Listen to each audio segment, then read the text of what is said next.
he's got the good grandpa energy where, like, if you want to hear about what he has to say about, like he'll tell you great stories, right? And if you don't want to hear them, he'll kind of catch the vibe and be like, well, you know, you can go back to your Fortnite or whatever, right? Like, he's got good, like, fun grandpa energy, the kind that brings you McDonald's. McDonald's!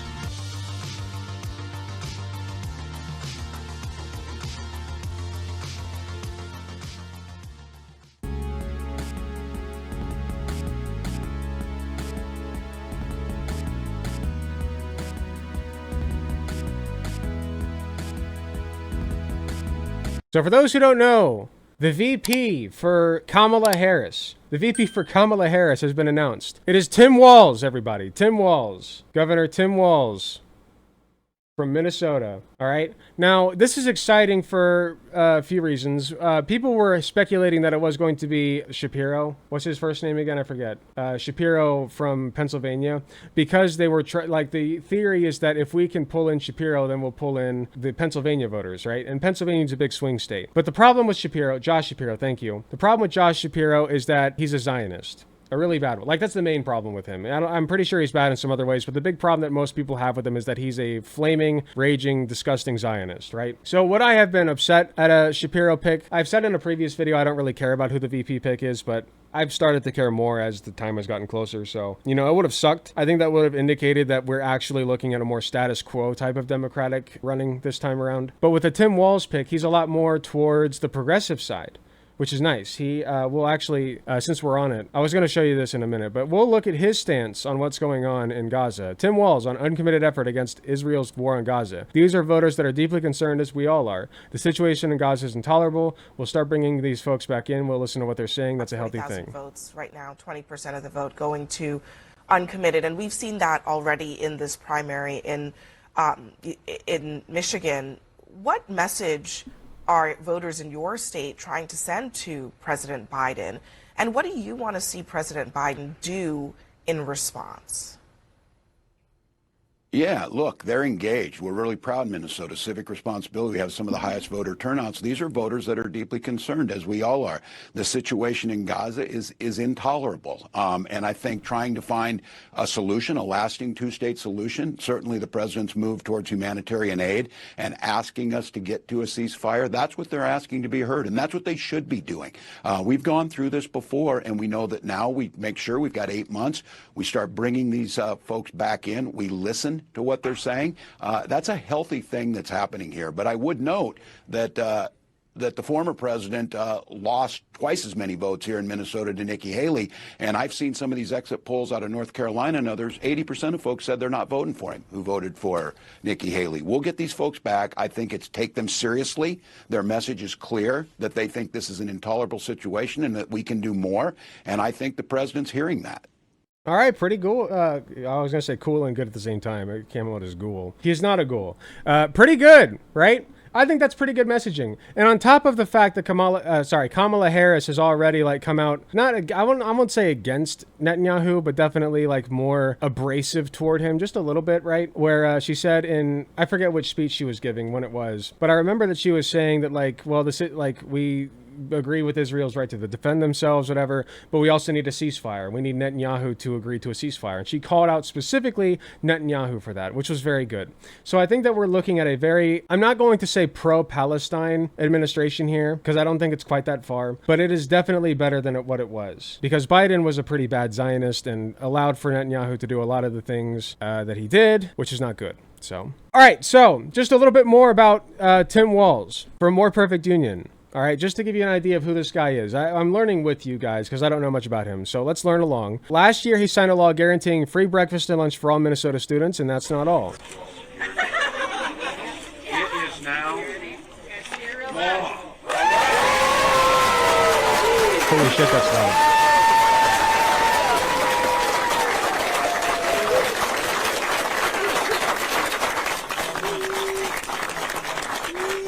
Look at how happy these kids are. My eyes. And my legs hurt too. Let's go.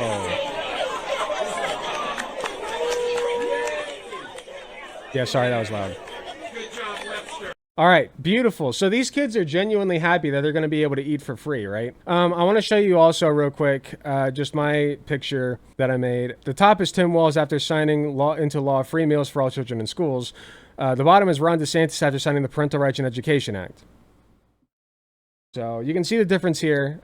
The kids don't look nearly as thrilled in the bottom one there. Seems like the end of a family film when their kids win. It does. It really does. It seems like they like the end of Annie, Little Orphan Annie almost. How is giving children free food controversial? That's an excellent question. Ask a conservative. The Republicoids don't understand what it's like to be adored by like that. They really don't. They have to force it, right? They have to force it. Look at these kids. They don't want to be here right now. They'd rather be anywhere else. This young man would much rather be on Fortnite. I'm sorry. Sorry, Ron DeSantis. Anyway, let's keep going. I'm not going to go over all of these. There's a lot to go over here, so I'm not going to go over all of them. If you want, you can go look at the thread on More Perfect Unions Twitter, but let's just go over a few of them. Last year, Walz signed a law enacting paid family and medical leave, giving workers up to 20 weeks off. Paid family and medical leave seems like a pipe dream for 10 years, he said. It seemed like, why can other people have this and we can't? He approved the nation's broadest right to repair law, allowing independent shops and owners of phones, laptops, and other electronic devices to more easily repair products without relying on corporations like Apple and Google. He signed into law a financial aid program giving free college tuition to students whose families made less than $80K a year. That's a lot of families.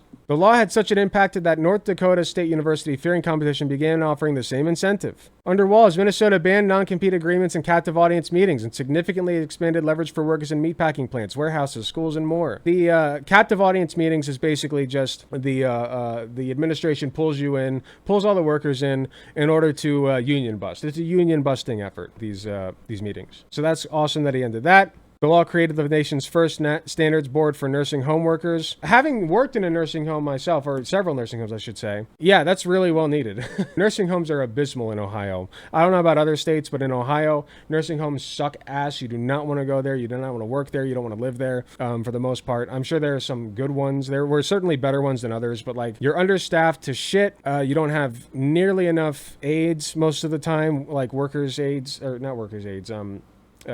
aides. You can't get medicine out in time.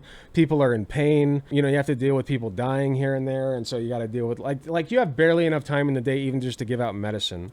So the fact that they raised standards for nursing homes is huge. The board set a minimum wage of more than $23 an hour starting in 2027. That's crazy. But anyway, you guys get the idea. So he's very progressive. You can read through the rest of this if you want. So it's good. I think that it's a good pick, especially because the alternative that we were looking at was like the opposite. I saw a picture, a meme. It was like 51.1% is like, or 50.1% in favor of free puppies for everybody, and then 49.9% diarrhea forever. And that's what it felt like coming between Tim Walz and Josh Shapiro. The best pick there is. I don't know about the best, but certainly very good. Definitely very good. I can't judge whether or not it's the best, but definitely a positive sign. Yeah, the kids were at best confused if not pissed in the Ron DeSantis picture. I agree. New minimum wage is good. 2027 is too far off. By then it'll probably need to be $30 an hour. Sure, and like I said, he's like, a lot of these are still half measures, right? A lot of these are still half measures, but you got to take the W's where you can. It's about harm reduction, right? And constantly pushing the Overton window toward the left. That's what we're all about here. Let's get into some of the things that the right is saying about Tim Walz and why they don't like him. Let's start with this one. Greg Price says, this is Tim Walz's Lieutenant Governor Peggy Flanagan. She went viral a few months ago for saying, when our children tell us who they are, it's our job as grown-ups to listen and believe them, while wearing a shirt with a knife on it that says protect trans kids. I was like, take a look. Because let's be clear. This is life-affirming and life-saving healthcare. When our children tell us who they Agreed. are, it is our job as grown-ups to listen and to believe them. Pretty based. That's what it means to be a good parent. I see nothing wrong with that statement. I see nothing wrong with the shirt. Like, conservatives whinge about this shirt and then they like wear their gun shirts. You know what I mean? Like, fuck off. Right the fuck off. I'm sorry. Like, there's nothing wrong with the shirt. Sorry. Yeah, if you're protecting trans kids with lethal force, and that's what's necessary to protect them, which might be the case, thanks to conservatives. Yeah, I'm fine with that. Have you seen the videos of Tim Walz and his daughter having fun? No. If you could link that, I'd really appreciate it, though. Let's move on to Ben Shapiro's attack. Meet Tim Walz, who lives in a van down by the river. Now, for those who don't know, for the Zoomers in the audience, this is a reference to a Chris Farley bit where he plays Matt Foley, a guy who lives in a van down by the river, right? And the joke is that he's fat.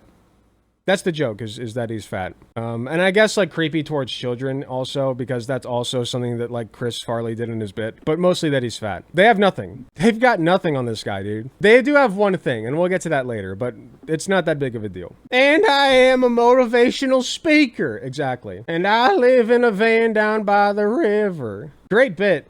Stupid that Ben Shapiro would invoke it here. Ben Shapiro can't stand a Midwestern Giga Chad winning. He is like a Midwestern Giga Chad. He has like fun grandpa energy. You know, like the grandpas that are like really crotchety and old and don't want anything to do with you, and they smoke cigars and they have like their 3 very, very nice cars in the garage, and they go golfing on Saturdays with their buddies that you don't want to have anything to do with because they always talk about trans people and make jokes that they repeat 50 times in a row about how their golf club identifies as like a baseball bat or some shit. Like that's the bad grandpa energy. He's got the good grandpa energy where, like, if you want to hear about what he has to say about like he'll tell you great stories, right? And if you don't want to hear them, he'll kind of catch the vibe and be like, well, you know, you can go back to your Fortnite or whatever, right? Like he's got good, like, fun grandpa energy, the kind that brings you McDonald's. Anyway, moving on. Joey Manarino, sorry, says this is Tim Walz's family. Okay. And what's the, see, I literally, like, I don't even know Joey Manarino or whatever very well, but I know that he's a conservative, and, like, I just don't understand this. I don't get it. Tim Walz is also the guy who called Republicans weird. Is this weird to Tim Walz? They're whinging so bad about the weird thing because he's a burn victim. Sorry, burn victims as well as non-burn victims, if you're conservative, are weird. I'll say the same thing about trans conservatives, same thing about black conservatives. You're all weird. I don't give a shit about the fact that you're a burn victim. You're weird, man. It has nothing to do with you being a burn victim. You're just fucking weird. Seriously, Tim Walz is weird. Tim Walz dressed up his dog for a pride parade. Yo, based. I didn't even have this one in the chamber. Based, dude. It just keeps getting more based. How can one man possibly be this based? Speaking of being normal and cool, unlike the conservatives, let's take a look at Tim Walz having fun with his daughter. Also win a few times, including with his daughter, who he says tricked him into going on the most extreme ride at the fairgrounds. Take a look. What's with all these daughters tricking their fathers? I mean, it started with Elon Musk's daughter and now her. Jesus Christ. Something old and something new. I get to pick something, a classic, the old mill ride, to do that. And then Hope gets to pick something new. I think we're going to go do the old mill slingshot, ride, which I don't know what it is, and they're keeping it from me. But then we're going to go get some food, corn dog. I'm vegetarian. Turkey then. And Turkey's then, meat. Not in Minnesota, turkey special. And we will go do some of those Come things on. and report back.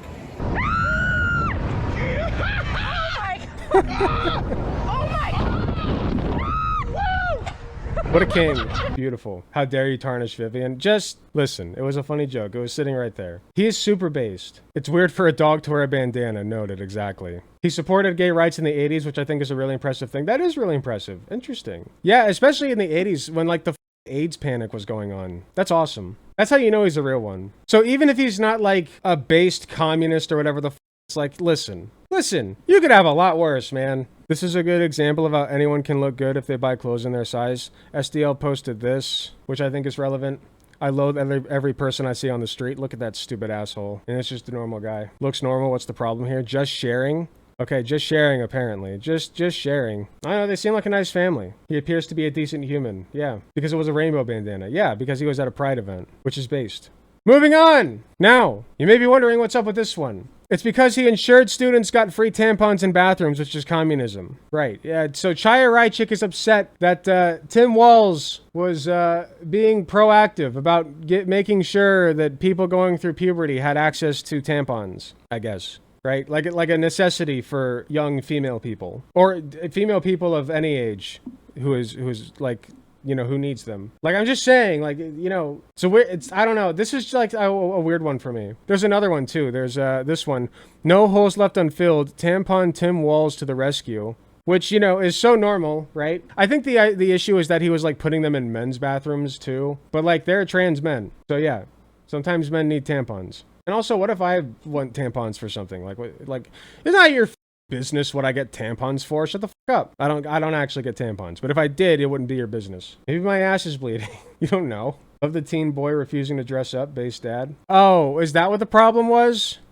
That his son wasn't dressed up? Who cares? Genuinely, he's like, okay, son, you don't want to dress up? That's fine. Okay, who cares? I genuinely didn't understand the problem until somebody was like, oh yeah, because he didn't dress up for church or whatever. Okay, f off. Who cares? What happened to all are welcome? Right? That's a thing with church. All are welcome. What happened to that? So much for that, huh? I saw kids show up in their football gear in church. Who cares? As long as you went, if you were a Christian, right? As long as you went, it didn't matter. So yeah, very weird stuff. Okay, so I want to get to the one actual issue that people have managed to scrounge up from his history, right? And this one is legitimate. Minnesota Governor Tim Walz is officially being reported as a favorite to become the VP pick for Kamala Harris. Here he is pictured from his DUI arrest where he was going 96 into 55. He then lied to police about being deaf in an attempt to avoid his arrest. I've seen a lot of people saying, oh, that's based, that's awesome, that's cool. Listen, I don't agree with drunk driving, okay? If he did that, that was bad.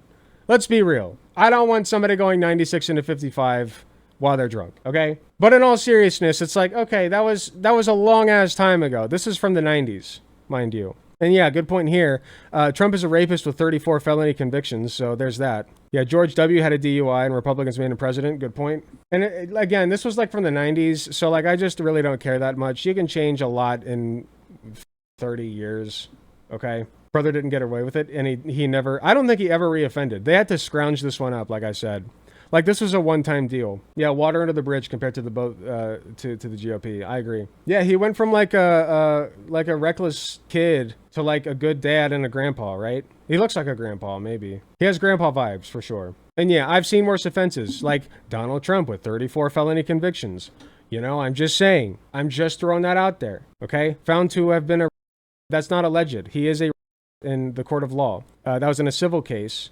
So he didn't get jail time, but he did have to pay out a big fine because this is what bad decisions in your youth actually means. Yep, true. Trump was friends with Epstein and even knew Epstein likes them young. That is also true. Trump, well-known friend of Epstein, well-known enjoyer of Epstein, and likely goer to Epstein Island, right? True, very true. What does Walz do with his bear corpses? That's a joke about, who was it? Who had the bear corpse thing going on? That was, what's his face? The third party candidate. Kennedy, right? RFK, yeah. Yeah, RFK, who is, you know, now famous for having desecrated a bear cub corpse or something. He quote unquote found a bear corpse, like a baby bear corpse, and like skinned it or some shit. Really freak shit. Normal shit, right? Just normal stuff from the conservatives, which RFK is. Make no mistake. Most of us has done completely idiotic shit when we were young. Not me, I'm perfect. So that's about all I got on Tim Walz. He seems like a pretty chill dude. Like I said, I haven't been following the Veep thing for a bit, and I haven't cared that much up until now, so I don't have a ton to say about it. But he seems like a chill dude. He seems like he's put in a lot of good policy work, and he's pro-Palestine, or I don't want to say pro-Palestine definitively, but he's at the very least not a Zionist, which is a step up from what we could have had. So, you know, let's just count our blessings there. This is looking really positive. I think that Kamala and Walz will absolutely wipe the floor with Donald Trump. I can't say for sure, but I think that things are looking really good right now, and we should have some pretty positive vibes. Looking very positive. So keep your hopes up, guys. Hey, thanks for watching. If you enjoyed the video, please be sure to hit the like button, subscribe if you want to see more, hit the notification bell to be notified when I upload. If you enjoy my content, you enjoy what I do, I really appreciate any financial help that I can get. Go to youtube.com/AlecGunterTTV/join. You got some awesome benefits such as seeing early videos, awesome emotes that you can use in the comments of YouTube videos, and a sweet badge next to your name. So if that sounds interesting to you, I'd really appreciate if you join. It is cheaper than the cost of a blowjob from your mom. So with all that being said, thank you again for watching, and I'll see you all in the next video.